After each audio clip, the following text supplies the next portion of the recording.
A very good evening to everyone and Assalamu alaikum warahmatullahi wabarakatuh. I'm going to present on the paper the process of the design conceptual stage in the architectural design. Hi, my name is Mayamin binti Yohanes and I am from University Technology Mara of the Perak branch. My colleagues are Dr. Azhan Abdul Aziz and Dr. Izham Abdul Ghani from UITM Perak, and also Dr. Siti Diana Nabila from University of Hull. Now let's begin. The aim of the paper is to establish the processes that involves in the design conceptual stage of the architectural design process. The method used to establish the process is a thematic review from top journals of architecture and design cognitive in 2023. As the paper aims to identify key concepts from top journals of architecture and design cognitive, one database was used to find the journal sources. The selected database is Scopus. The criteria checked were architecture, general decision sciences, and experimental and cognitive psychology. There were a total of 431 journals listed, but reduced to 397 when limited to journal type of source. Only 21 journals were selected out of the top 50 journals. It was found that journals such as Trends in Cognitive Sciences, Nature Human Behavior, Decision-Making Applications in Management and Engineering have zero results when input of specific search string related to design concept. However, Design Studies Journal and the Journal of Building Engineering was found to have the most articles related with the search string of design concept or conceptual stage or design process and architecture. As we can see, Design Studies have 10 articles in 2018, 4 articles in 2019, 6 articles in 2020, 7 articles in 2021, and 5 articles in 2022, and lastly, only 2 in 2023. It makes the total of 34 articles for design studies itself. Thus, this paper intends to study and review the 34 papers. To start off, architectural design is a dynamic and multifaceted field that combines artistic imagination and technical proficiency to shape the built environment. At the center of this procedure is the design conceptual stage, a crucial phase in which ideas take shape, visions are constructed, and the first seedlings of architectural masterpiece are planted. The conceptual design phase lays the groundwork for the entire architecture process, influencing subsequent phases and ultimately dictating the success of the final built product.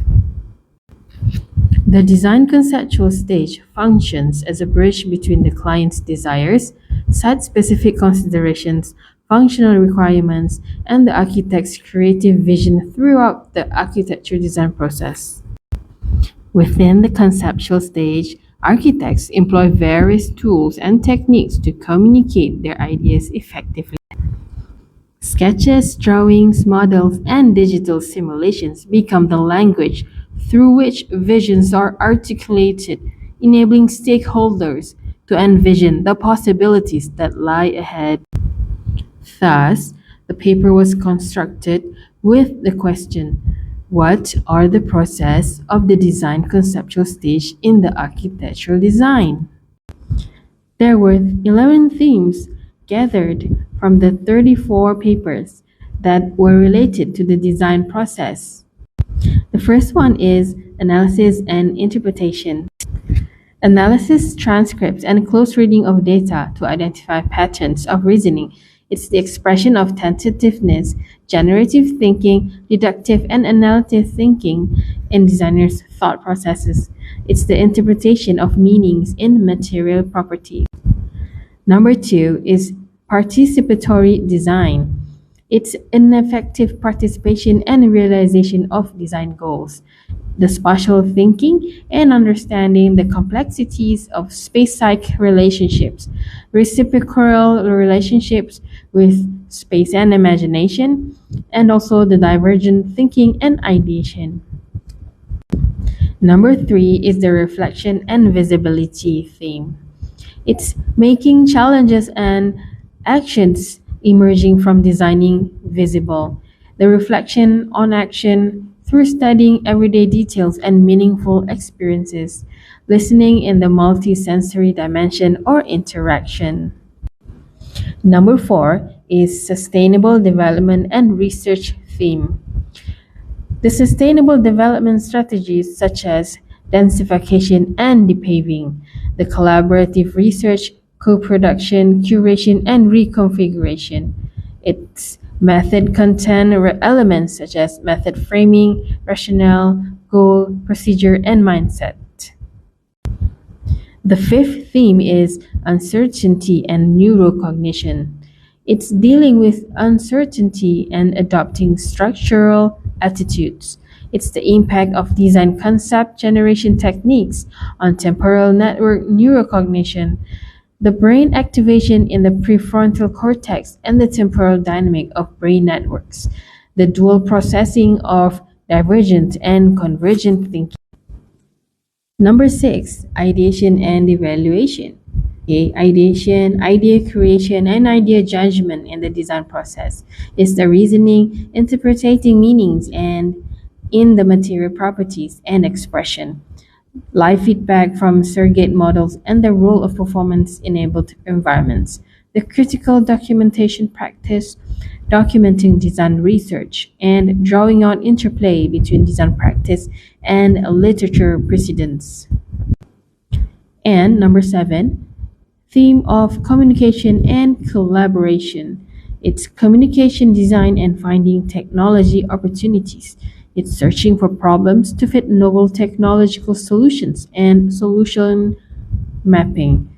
The coordination between professions, mutual inspiration, and the emergent shared professional vision, enabling specific cognitive and collaborative actions for informed decisions, design thinking, sketches, user feedback, and collaborative interactions. Number eight is the theme of value framing and planning. It is framing and expressing values in the design process, planning, categorizing, and holding value tension to allow coexistence of contrasting values. It's developing surveys, design goals, and strategies, understanding collaboration networks, and generating design strategies. It is considering human differences. Number nine is the future vision and stakeholder interaction. It is the envisioning desirable future situations and structuring the design process. It's interaction with stakeholders, inviting participation in the design of future environments, and also it's the engaging people in the design processes, improvising, learning, becoming, and living. Number 10 is the precedence and analogical design. It is the use of precedents to explore problem framing and solution generation, the series of attempts at reframing and diffusion of semi-objective meaning in discussion. It is the discourse elements such as storytelling that accumulate subjective meaning. It's engaging in analogical design and using information to construct useful analogies. And lastly, number 11 is user-centered design and situated learning. It is the user as a constructed phenomenon, deconstruction and reconstruction of user information, making sense of experiences in participating in the design project, engagement and the process of situated learning among participants leading to positive outcomes. There were also themes that were gathered that were related to enhancing all the factors of the process. The first one is the linguistic analysis and reasoning patterns. Second one is spatial thinking and imagination. The third one is design anthropology and participatory design. Number 4 is method performance, and structuredness. Number 5 is control and reasoning. Number 6, optimization techniques and critical documentation. Number 7, solution first processes and coordination. Number 8, the visualization and prototyping. Number 9, designing for human differences and value framing. Number 10, design process and justice. Number 11, regional design and precedence. 12, analogical design and user knowledge production. And lastly, number 13, situated learning and skill development. Based on the themes gathered, the following conclusions can be derived. The use of linguistic analysis tools and understanding patterns of reasoning in design talk can provide insights into designers' thought processes and enhance communication within design teams. Expression of tentativeness and articulation of explanations are important aspects of designers' communication and thinking.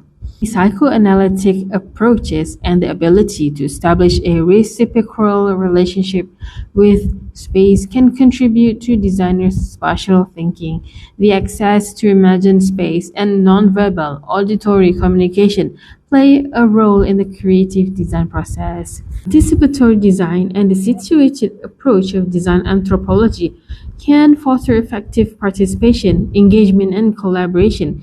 The need for designers to engage with the politics of sustainable futures highlights the importance of considering sustainability in the design process.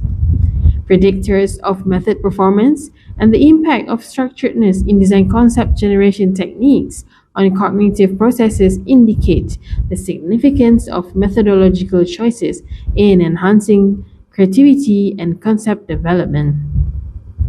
Control and reasoning in design, along with material literacy, contribute to making informed decisions and discriminating implementation of design tools. The use of interactive optimization techniques and performance-enabled environments can improve design objectives, offering flexibility to designers. Critical documentation practices can drive design and research agendas, facilitating reflection on action and creating meaningful connections between design practice and literature precedents. Virtual reality as a tool for communication design practice requires further exploration and adaptation for personal use. Precedents serve as a valuable resource for framing problems and solutions, enabling the diffusion of meaning and supporting design discussions. Engaging in analogical design and using software tools can facilitate the construction of useful analogies and support the design process. The user is constructed phenomenon in design, and designers manipulate user knowledge and experiences in shaping design solutions. Engaging in design processes fosters situated learning, allowing participants to develop new skills and knowledge through active involvement. The 34 papers emphasizes the importance of effective communication, spatial thinking, participatory approaches, methodological choices, control, material literacy, optimization, documentation, interdisciplinary coordination, diversity, value framing, collaboration, justice considerations, precedence, analogical design, user knowledge production, and situated learning in enhancing the concept, creativity, and design process. I hope you enjoy the 5 years of review on the process of design conceptual stage in the architecture design. Thank you.